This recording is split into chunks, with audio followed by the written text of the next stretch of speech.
Nah, faktor penting apa aja sih yang lo pengen sampaikan ke teman-teman di Oke, Crypto Health? buat arbitrage trading ya. Paling pertama musuh dari arbitrage trading adalah fee. Iya dong. Oke. Saya mau transfer dari exchange A ke exchange B.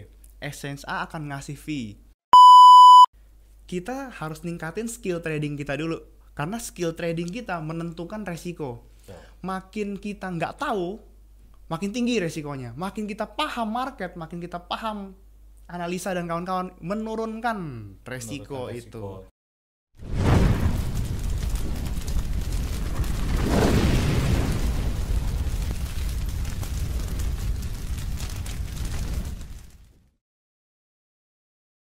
Om Erwin, Ya, Om. Halo, teman-teman Masya Allah semua. udah nyampe di Crypto Hell loh dia. Iya. Guys, sorry, gue sebelum kenalan sama Om Erwin, gue di sini gantiin Om V nih.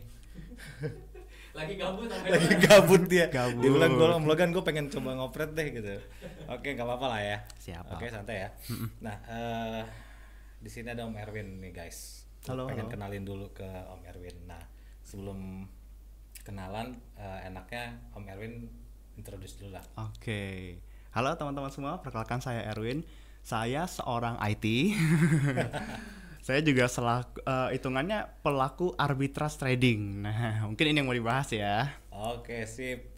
Nah, kalau misalkan IT tuh apa aja sih yang lo kerjakan di dunia IT? Kalau saya sih sekarang kerjanya proyekan kebetulan Karena saat ini. sorry, karena kalau orang-orang awam yang ngeliat IT, dia pikir tuh yang colok-colokin Oh, listrik, iya. terus kemudian Bisa. main krimping-krimping gitu kan. Taunya itu tuh. Oke. Ternyata lo seperti apa sih IT yang bagaimana sih? Oke, kalau saya lebih ke arah bikin software. Jadi kebetulan misal user ada kebutuhan untuk ada kebutuhan penyelesaian masalah, tapi bisa dibantu dengan IT. Nah, saya bikinin softwarenya. Kurang lebih kayak gitu.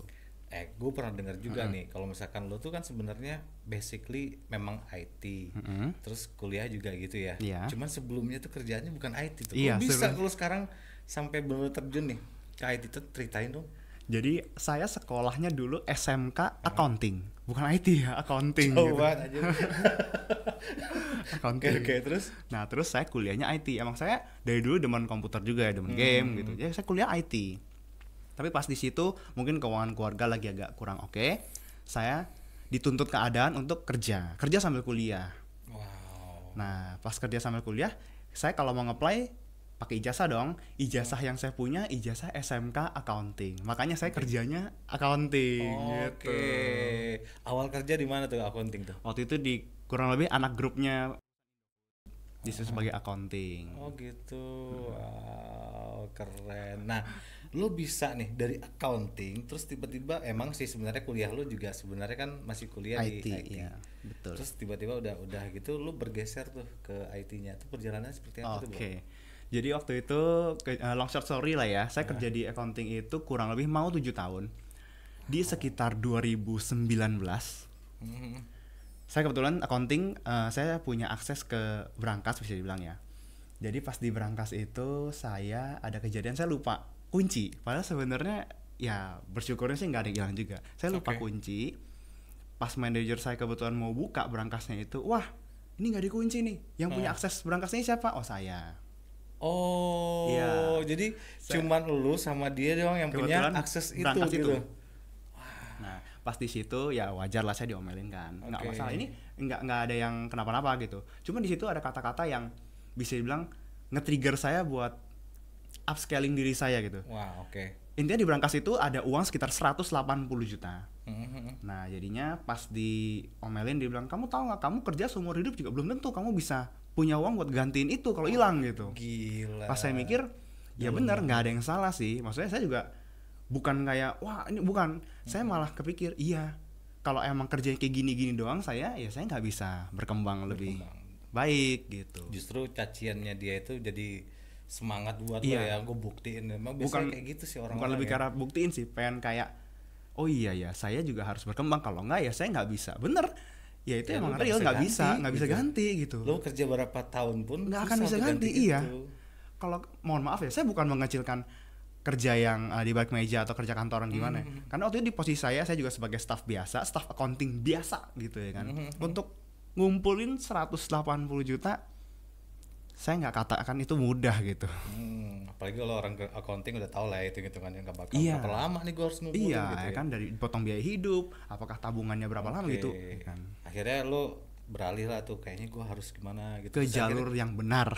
Jalur menurut saya. lo IT tuh jalur ya oke. Jalur saya, karena kan saya lo ya. kuliahnya IT. Hmm. Akhirnya long story lagi, saya kerjalah di salah satu perusahaan konsultan IT. Nah di sini saya berkembang cukup banyak, saya jadi tahu memperdalam ilmu IT saya lah gitu, bikin software dan lain sebagainya. Oke, nah ngomong-ngomong soal software nih, berarti kan lo khususnya bukan di apa namanya infrastruktur ya, bukan ya? Tapi Bukan. ke arah lebih ke arah Software. softwarenya, kalau bisa dibilang development. Software engineer. developer ya betul. Ya, oke. Berarti lo programmer lah ya? Ya betul. Lo Simpelnya yang itu. bikin aplikasi ya. Betul. Nah saat ini apa sih yang lo kerjakan? Kebetulan saya lagi ada beberapa project, Mhm. sama juga di kantor konsultan IT itu saya masih maintain project-project yang sudah saya pernah bikin di situlah, bisa dibilang. Oh, Kurang oke. lebih kayak gitu. Nah kalau sekarang yang benar-benar lo fokusin, Kalau ditanya fokusin banget, saya ngerjain project. Jadinya kalau misal ada teman-teman sekalian yang mau bikin aplikasi ke saya, bisa langsung sekalian promosi nih jadinya. Luar biasa. Iya. Sama ada project-project lain mungkin di salah satu brand jam tangan terkenal gitu. oh lagi ngerjain itu ya? Ya, kurang lebih kayak gitu. Nah kalau project lo sendiri, gue dengar-dengar nih arbitrase, Oke. Arbit Finder ya. Finder. Oke. Arbit Finder itu lo sempat spill juga di awal tuh bro. Oke, nah ini. Apa sih sebenarnya? Jadi gini, kan kita bahas sedikit tentang arbitrage trading lah ya. Arbitrage trading itu dari dua suku kata ya. Arbitrage sama trading. Kita coba bedah tradingnya dulu. Trading itu kan sebenarnya maknanya adalah jual beli ya. Jual beli ya. Kayak saya misal punya ayam. Ayam ini saya mau jual seharga 70.000. Om Logan mau beli nggak? Sepakat Ya, misal mau sepakat beli, beli, ya terjadilah udah jual beli. terjadilah jual beli. Namanya 70.000. trading gitu ya. Betul. Itu yang dilakukan sama Om V itu tiap hari itu. Jual beli ya. Jual beli, tapi dia bentuknya BTC. Oh. Rungkat. Nah, kalau orang kan biasanya kan capek ya. Kalau gue misalkan gue pengen tahu nih harga kambing di sini berapa, harga kambing di sini berapa gitu kan, dianalisa. Kalau Om V enggak, dia cuma analisa, tarik garis, Nah, kayaknya harganya masuk nih. Nah ini nih soal garis nih, menarik nih. Kan contoh balik yang tadi ya. Oke. Kalau misalnya ayam 70.000 tadi, Iya. deal transaksinya tercatat ayam itu terjual seharga 70.000. 70.000. Kebetulan misal saya jual lagi nih ke Om Fei. Ayamnya tapi saya mau jual lebih mahal 71.000 dan sepakat deal. Transaksi Ada terjadi. orang yang mau beli, Ada yang mau gitu beli kan. 71.000 misal. Iya betul. Harganya tercatat lagi dari sebelumnya 70.000 jadi sekarang 71.000. Ya. Ternyata ada yang mau jual ayam lagi di harga 72.000. Ada yang mau beli tuh 72.000. Betul, Sepakat terjadi. Karena gini, karena biasanya harganya berbeda karena memang tempat daerahnya Betul. itu yang berbeda. Beda. Gitu. Dan kemampuan finansial orang beda-beda. Kemampuan finansial Bagi orang dia, beda. oh ini udah cukup murah, dia bisa beli gitu. Nah itu yang lo bilang tadi itu trading. Kalau Iya. arbitnya, Nah, kalau arbit itu kayak tadi contohnya ayam. Jangan ayam lagi deh, bosan. Telur sekarang Telur. ya kan. Di pasar A paling murah telur yang bisa didapat misal 30.000 per kilo di pasar A ya. Sekarang kita jalan ke pasar B. Ternyata paling murah telur di situ 31.000 per kilo. Ada selisih nih harga. Kalau tadi kan jual belinya ini harganya basic termurahnya nih udah muter-muter satu pasar ini termurahnya itu gitu. Boleh nggak saya beli dari toko A yang 30.000 1 kilo, saya jual di toko B 31.900 misal. Saya jadi paling murah dong. 30.900 sorry. ya Boleh dong ya kan. Nah itu basicannya arbitrage trading tuh itu. Kita jual beli ngambil selisihnya Iya. berarti. antar market punya selisih harga. Oke. Kita beli dia murah, jual di tempat yang mahal. Lebih mahal. Betul. Ya Gua dong. pernah nih bro, kemarin ya Om V ya kita ya. Kita Gimana? tuh pergi ke pasar apa namanya pasar pagi gitu. Jadi gue Iya. tuh ngelihat banyak ikan tuh. Oh iya. Nah, di banyak ikan itu gue ngelihat ada ikan pari. Oke. Gue beli itu ikan pari. Lo tau harganya berapa? Berapa? Satunya itu kemarin di angka berapa ya ikan pari itu ya? 40 ribuan. Oke. Iya, satu 40.000. kilonya 40 ribuan. Gue beli 30 kilo. Oke. Berarti sekitar berapa tuh Satu. ikan pari itu? 1-2. Iya. Terus gue udah bawa, begitu gue mau jual tempat lain turun harganya sumpah. Wah. Ini arbitrage Rugi trading. gua. Arbitrage Nah, trading ini. Gue ngetes kayak gitu Iya, gitu. iya, Ternyata betul. akhirnya itu gue coba untuk pasarkan kemana-mana, harganya turun terus kan. Ya udah gue keep dulu lah ikan pari gue gitu. Nanti suatu saat kan naik tuh. Arbit Gitu. rugi namanya. Arbitrage rugi. Itu buy high sell low. Sell low itu. Oke, tapi paling enggak intinya gini, kan tadi kalau lo kan berbicara keuntungannya ketika misalkan berbeda pasar. Kalau gue tadi Iya. berbicara tentang ikan pari tadi adalah selama lo parinya masih ada sama lo nggak usah takut nih, lo bisa nanti next di pasar sana lebih mahal, bisa lo jual gitu Iya. kan, bener nggak sih? Betul banget. Iya. Nah, kalau soal telur tadi balik lagi ya.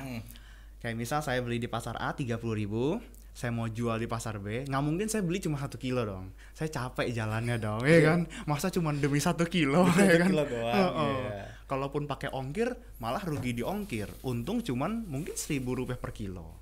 Berarti ada minimum telur per kilo yang harus saya beli buat mencapai menutup biaya-biayanya. Volumenya lah ya. Volumenya betul.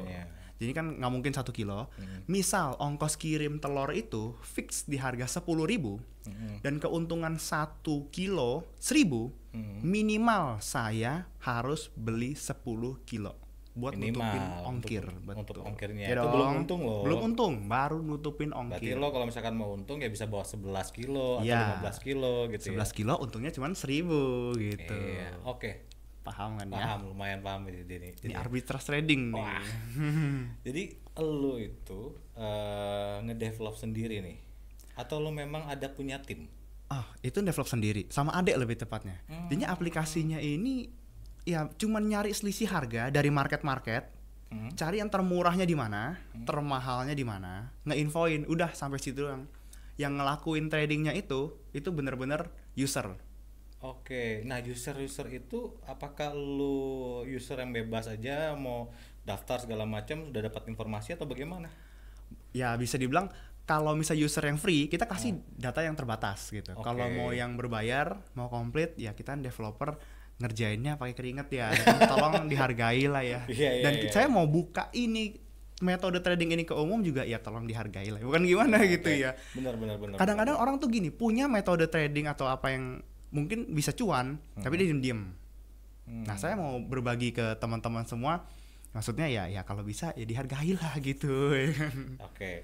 Tapi paling enggak kan berarti kan lo juga termasuk mengedukasi orang ya. Ya, Maksudnya, tujuannya pengen ngedukasi juga. ngedukasi orang. Betul. Kalau misalkan lo trading itu ada yang memang low risk, ada yang middle Ya. risk, ada yang high risk gitu. Ya, Karena betul. lo menawarkan yang fasenya yang mana nih? Apakah itu middle risk atau low risk nih? Low to middle. Kenapa Low to range? Karena low kalau orang tahu, contoh yang tadi, dia beli telur. Kalau dia tahu gimana cara bawa telur, kalau dia belum tahu cara bawa telur, kalau bawanya gujur telurnya bisa pecah. 1. 2, kalau dia ngirimnya mungkin pakai paket yang kayak ya mungkin JNE dan JNT. Mahal gitu ya. Bukan, maksudnya kalau kita kan telur identik dengan pakai ojek online lah ya, Ojek instan online. gitu, buat supaya nggak pecah. Kalau dia pakainya yang mau lebih murah kan bisa pecah gitu. Itu Oke. cara ngetransfernya, biaya apa, komponen-komponennya Itu kita harus harus dihitung tahu, semua dihitung, betul. Oke. Nah, di dalam aplikasi lo tuh ada cara menghitungnya atau memang nanti ada platform sendiri yang lo ngasih tahu nih caranya begini loh yang bagusnya. Karena kan nggak semua orang ya, Om V, ngerti ngarbit gitu ya. Oke. Kalau untuk saat ini aplikasi yang saya bikin ini cuman ngeinfoin harga termurahnya di sini, termahalnya sini, ada komponen biaya kurang lebih perkiraannya sekitar sekian. Udah dihitungin juga semua dalam bentuk USDT. Silahkan hitung-hitung sendiri gitu. Enak juga ya. Ya, Gue dulu mempermudah. pernah juga Om V. Jadi gue pernah di komunitas itu ditawarin gitu kan. Arbit nih, misalkan ini harganya lebih tinggi. Cuman kayak gue itu yang males gitu ngeliat-ngeliatnya gitu kan. Dan gue belum tahu ada platform kayak lu punya nih. Oke. Jujur aja. Gitu. Baru tahu kemarin waktu ngobrol sama Om V, ternyata ada ya. Gitu. Itu juga berawal dari ya ketidaksengajaan itu yang saya sebelumnya di 2021 kan saya punya akun yang di Indodax itu. Saya kirim ke Toko Kripto, Toko Kripto. ternyata ada selisih harga. Hmm. Selisih harganya itu Ini saya ceritain detail dari awal aja ya. Jadi waktu itu saya punya akun di Indodax. Saya beli Ethereum dari IDR seharga 7 juta. Ya, saya beli Ethereum 7 juta IDR di Indodax. Saya kirim ke Tokripto. Harusnya estimasi saya di Tokripto karena kepotong gas fee dan kawan-kawan 69 keriting harusnya ya kan. Saya jual di per USD Tokripto. Pas saya selesai jual, loh saldo saya jadi 7.020.000. 20.000-nya dapat dari mana? Ya kan, penasaran. Akhirnya setelah dihitung-hitung, ternyata 20.000-nya itu dari selisih harga itu. Selisih harga dolarnya. Selisih harga dolar per IDR ETH sama ETH USDT itu beda harganya. Ada selisih sedikit gitu. Kebetulan saya dapat waktu itu, dan kebetulan saya juga basicnya IT. Kepikiran sama adek, gimana ya kalau misal kita bisa bikin aplikasi buat ngesortir harga-harga dari market, mana yang termurah, mana yang termahal, kita beli yang dari murah, jual di tempat yang mahal. Simple itu aja sebenarnya. Ya. Nah guys, kira-kira ini sesuatu hal yang bagus nih. Ini peluang buat kita semua ya sebenarnya. Kalau misalkan seperti yang lo bilang tadi, asal lo tahu ilmunya, dan ini sebenarnya kalau bisa dibilang cukup low risk lah ya Om V ya. Cukup low risk. Basically, gue mau nanya boleh gak sih? Gimana Om? Ini sebenarnya gini, edukasi terkait arbitrase ini kan masih sangat minim. Iya. Ya kan, apalagi di kalangan anak muda sekarang yang senang banget trading. Apalagi sekarang anak-anak tradingnya di future. Wah. Nah, udah banyak belum sih yang memperkenalkan arbitrase trading itu sebenarnya? Dan di mana orang bisa mendapat arbitrase itu? Betul, pertanyaannya benar banget tuh. Okay. Karena gua aja dulu nyari tahu susah loh. Iya. Pertanyaan Om V tadi tuh gitu. Benar. Oke, saya coba jawab pelan-pelan ya.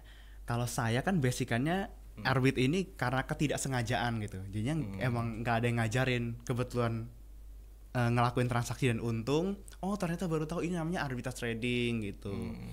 Jadinya kalau misal ditanya mau belajar dari mana, sebenarnya zaman sekarang mungkin udah mulai banyak yang bikin konten ya tentang arbitrage trading. Salah satunya konten ini yang ngebahas tentang arbitrage trading nih. Ya kan? Oke. Kalau di zaman dulu ya, jangankan arbitrage trading gitu. Kripto aja di Indonesia segmennya nggak banyak. Orang yang tahu kripto mungkin banyak, tapi yang ngelakuin trading kripto nggak banyak. Kenapa arbitrage trading ini nggak terkenal? Karena di Indonesia kan mostly tradingnya saham. Saham itu nggak bisa diarbit. Saham itu satu harga.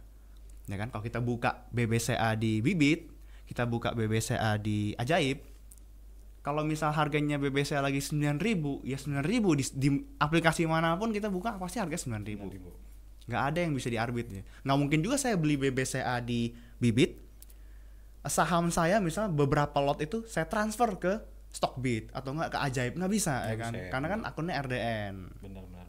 Di kripto ini bisa, saya beli Ethereum atau saya beli Solana misal di Tokripto, saya transfer ke Indodax bisa. Dan ada selisih harga di situ ya kan. Selama transfer juga kemungkinan harga bergerak itu ada juga. Nah, itu tetap ada risk ya, bukan berarti arbitrage trading ini nggak ada risk. Nggak ada risk sama sekali ya, cuman memang ada risknya, cuman lebih rendah lah dibandingkan lo trading future. Tadi apa yang dibilang Om V tadi itu trading future ya? Kalau lebih ini. Iya.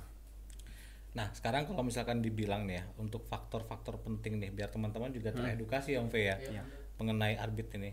Nah faktor penting apa aja sih yang lo pengen sampaikan ke teman-teman di Crypto Health? Buat arbitrage trading ya, paling pertama musuh dari arbitrage trading adalah fee. Iya dong.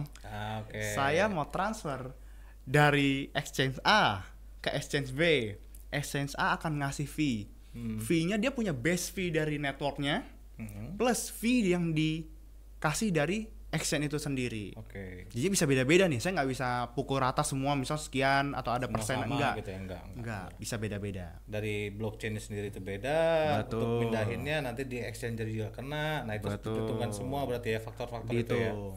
Oke, terus apa Terus lagi juga tuh kira-kira? ada maker taker fee ya kan, biasa mungkin ya bisa di googling itu maker Oke. dan taker fee. Itu bisa beda-beda juga ketentuannya per exchange. Setiap exchanger beda. Bisa Benar. beda.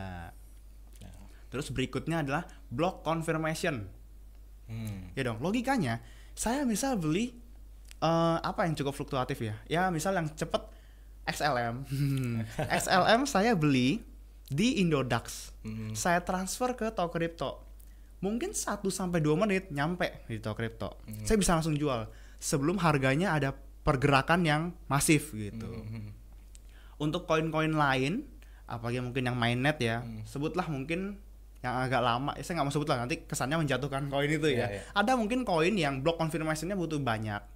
Jadinya misalnya saya kirim sekarang baru Validasinya nyampe, ya? iya validasinya 2 jam kemudian gitu. Selama 2 jam dikirim, harganya ternyata turun. Saya beli satu koin misal 10.000, 2 jam kemudian koinnya jadi 9.700. Pas saya mau jual gimana untungnya ya kan, Nggak nggak ada bisa. untung Malah rugi. jadi rugi. Betul. Ini tetap masih ada risk ya, berarti nggak sama sekali zero risk, nggak, bukan. Oke, berarti kita harus benar-benar kita pelajari banget nih. Betul, Dari mulai, jangan sembarangan. Blockchain sendiri, Betul. block confirmation-nya, Betul. validasi antar bloknya berapa Iya, lama gitu kan. betul. Oke. Nah, ini kan di kripto, lo berarti khususnya kripto ya ini ya? Iya, Kalau kripto. kripto sendiri kan tuh banyak banget tuh. Mm-mm. Koin-koin, token-token gitu kan. Iya. Nah, kalau misalkan ternyata dari exchanger A, gue pernah ngeliat tuh exchanger A dengan exchanger B dengan koin yang sama namanya, tapi ternyata beda loh. Itu gimana tuh? Oke. Kalau di aplikasi yang sekarang yang saya buat ini, karena emang saya bener-bener bikinnya pribadi banget, Oke. saya ngecocokinnya berdasarkan kode koinnya, misal ETH, XLM gitu.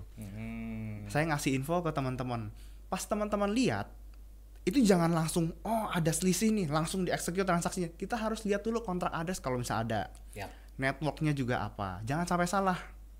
Karena kalau misalnya dari BSC ngirimnya ke ETH, waduh, pusing. Dan juga memo. Beberapa exchange itu ada yang mengharuskan kita kalau ngirim tulis memo. Memo itu bukan iseng-iseng tulisnya pembayaran pertama, bukan. Bukan ya, cicilan pertama pay letter, bukan. Iya loh, memo itu. Orang suka salah paham di situ. Kadang-kadang ada yang kayak chat ke saya gitu, dia transfer misal XLM gitu ya. Yeah. Dari mana ke mana gitu. Kok XLM-nya nggak nyampe-nyampe? Setelah dicari tahu, memonya dia tulisnya notes gitu atau description gitu. Ya ampun. Bukan itu gitu. Oke. Itu harus dipahami ya teman-teman semua ya. Jadinya. Yeah. Karena kalau nggak pahamin ini, kesannya kayak mungkin ya lihat dari data arbitrage trading, ada selisih koin A dengan B, pas di execute rugi. Ntar bilangnya apa? Scam. Yang disalahin platformnya. Iya, saya platform. Iya, biasa memang begitu. yang dihajar habis-habisan sama fooder tuh platformnya. Iya, platformnya, gitu ya. bener. Padahal harus dipahamin betul. Padahal memang elunya aja nggak belajar dengan benar-benar. Iya. Gitu ya. Oke. Karena emang harus diedukasi bagian ini dulu, baru ngelakuin arbitrage trading. Ya. Ini kita termasuk ini ya, Om Fe. Maksudnya ini edukasi yang penting juga karena kan di beberapa media gue dengar ya, itu kan Gen Z terutama dianggap dianggap menganggur ya. Tapi gue yakin banget Gen Z itu orang-orang cerdas. Iya. Artinya mereka tuh nggak cuman kelihatan doang nggak kerja. Lah mereka bisa kayak model kayak lo nih, ada platform Arbit Finder gitu ya. Mereka punya modal segala macam, menghasilkan di rumah. Bisa. Nggak perlu gue ngantor segala macam, lebih Bisa. malah mungkin gitu ya. Penghasilan mereka tuh lebih besar dibandingkan kita yang bekerja Bisa di kantor. banget. Bisa Gitu. banget. Oke. Ini mungkin sesinya nanti mungkin ada sesi yang lain ya. Oh, boleh. Lebih detail lagi gitu ya, perkenalan sama Bro Erwin ini Iya. mengenai Arbit Finder. Nah teman-teman kalau misalkan pengen tahu nanti bisa langsung komunikasi sama Om Fe melalui Telegram dan segala macamnya. Ya jangan lupa setelah nonton ini langsung join Telegramnya Crypto Health. Dan juga teman-teman juga stay safe dalam trading. Terus kemudian juga kita tahu bahwa kripto ini kan punya volatilitas yang tinggi ya. Mudah-mudahan semua teman-teman yang nonton Crypto Health, Om Erwin selalu cuan ya. Oke. Amin. Thank you Om Erwin ya. Thank you. Ya. Thank you. Satu pertanyaan dari Gimana? Apa tuh? Satu pertanyaan. resiko, kalau kita ngomongin skala resiko Iya. dengan kita spot trading rutin, terus perbandingan antara spot trading rutin dengan kita arbit trading, kira-kira resikonya lebih rendah mana? Wah, ini pertanyaan menarik banget nih. Harusnya pasti tengah-tengah nih buat kliwok sih nih harusnya nih. Nah, spot trading kita harus ningkatin skill trading kita dulu. Karena skill trading kita menentukan resiko. Makin kita nggak tahu, makin tinggi resikonya. Makin kita paham market, makin kita paham analisa dan kawan-kawan, menurunkan resiko itu. Tapi Menurunkan. bukan menghilangkan. Bukan ya. menghilangkan ya. Ingat, orang sering salah nih. Tahu trading, technical analysis, dia rasa menghilangkan. Enggak. Itu bukan menghilangkan, menurunkan. Justru semakin lo pinter dan ada ego Iya. di situ, ego lo tuh yang akan dihancurkan sama market. Biasanya Di seperti situ. Arbitrage trading itu bukan kayak gitu. Itu lebih ke arah mencari selisih harga. Pengetahuan kita soal fee, block confirmation, Ya. apa pertimbangan kita, decision making kita itu juga menentukan kayak, oh ini ada selisih koin. Tapi block confirmation-nya tinggi atau enggak fee-nya kan jaringan kadang-kadang di ETH suka mahal fee-nya kan. Mahal fee-nya. Apakah saya bijak ngelakuin ini gitu? Ya, betul. Itu yang menentukan risk-nya itu tinggi atau enggak. Kalau saya ngerasa oh ini block confirmation-nya tinggi nih, bisa 2 jam baru nyampe nih. Saya lakuin aja. Itu kan resikonya jadi tinggi gitu. Sedangkan kalau untuk koin yang ternyata pengirimannya butuh 1-2 menit udah nyampe gitu, resikonya rendah. Jadinya resiko ini fluktuatif, variabelnya terlalu banyak, nggak bisa dikatakan ini lebih tinggi, itu lebih rendah gitu ya. Tergantung dari pribadi masing-masing. Ya, mostly tapi spot trading sedikit lebih tinggi resikonya daripada arbitrage trading, karena arbitrage trading cuma mindahin doang. Sedangkan kalau spot trading kita harus analisa pasar, apakah harga ini naik atau turun. Kecuali kalau misalkan spot trading dan lo punya kesabaran yang tinggi. Ya. Kayak contoh lo beli koin ini ntar 10 tahun kemudian jual. Nah, kalau iya. sabar ya Om Pe ya. Iya. Biasa sih nggak pernah sabar. Lihat cuan baru 20-30% gitu ya. Terus kemudian kenaikan baru 40% gitu. Udah, kalau di forex di TP iya gitu kan. ABC asal biru cuan TP close mending asal biru cross begitu turun ngamuk-ngamuk gitu iya. kan. Oke. Nah, ini untuk arbit sendiri nih kira-kira modal yang bener-bener paling masuk akal supaya lo dapat cuan. Modal ya. Menarik sih kalau modal. Mungkin ya kalau mau nyaman ngelakuin arbitrage trading ini sekitar 50 sampai 150 sampai 150 ribu juta. Oh, juta. Sayangnya juta sih. Enggak, maksudnya nanti teman-teman Iya. Oke. Ternyata juta gitu kan. Oke. Soalnya teman-teman gini. ya, sorry. Modal itu bukan satu hal yang Wajib di ya, maksudnya bukan suatu hal yang nggak mungkin lo dapatkan gitu ya. Cuman memang ini penentuan dari pengalamannya Om Erwin ya. Kalau misalkan paling minim berapa tadi? 100 sampai 150 juta. Ya 50 rupiah. lah. Awal-awal saya arbitrage trading itu kan sekitar 1 sampai 7 juta lah kurang lebih. 7 juta saya transfer itu Ethereum. Iya, itu dapat 20.000 bisa 20.000. gitu. Nggak mengharuskan, cuman maksudnya gini. Kadang-kadang ada yang base fee transfer itu mungkin ya sampai 30.000 kalau lagi marketnya networknya kalau lagi rame. Network ETH bisa mungkin 30.000 fee-nya itu. Kalau misal kita modalnya 1 juta, let's say, bisa. Untungnya misal 5%. Berarti keuntungannya 50.000. Dipotong maker taker fee, dipotong ini dan kawan-kawan, misal 40.000. Fee transfernya tadi 35.000. Untungnya berapa? Jadi tinggal 5.000. Lumayan. Ya kan? Buat Sedih kan? Lumayan sih buat bayar parkir bisa sih. Bayar parkir bisa. Makanya berarti maksud lo tuh ya memang semua itu kalau dilihat kecil setelah potong gas fee segala macam. Iya. Nah, semakin besar volume pun tetap gas fee-nya segitu-gitu aja kan. Ada yang enggak kan maker taker fee persentase. Oh iya benar. Iya.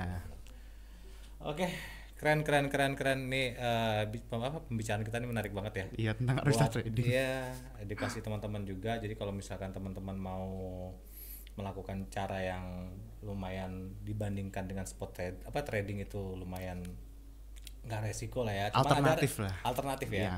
Itu bisa ngelakuin arbit. Oke. Ntar Iya. kita ini kali ya, belajar sama dia untuk arbit di tempatnya dia. Nggak Oh, belajar iya juga. Saya juga bukan, mungkin di Indonesia Boleh masih juga banyak sih. yang lebih jago Boleh juga gitu. sih. Iya, Saya kan? cuma salah satu. Benar, benar. Maksudnya Yang kan penting ini- teman-teman sekarang itu jangan langsung yang wah gila modalnya 100 juta 50 Bukan juta gitu. bukan itu sih sebenarnya, bukan itu, tapi paling enggak lu mau mencoba dulu dan mau belajar karena di kripto ini peluangnya banyak banget ya Mpe, ya Bener.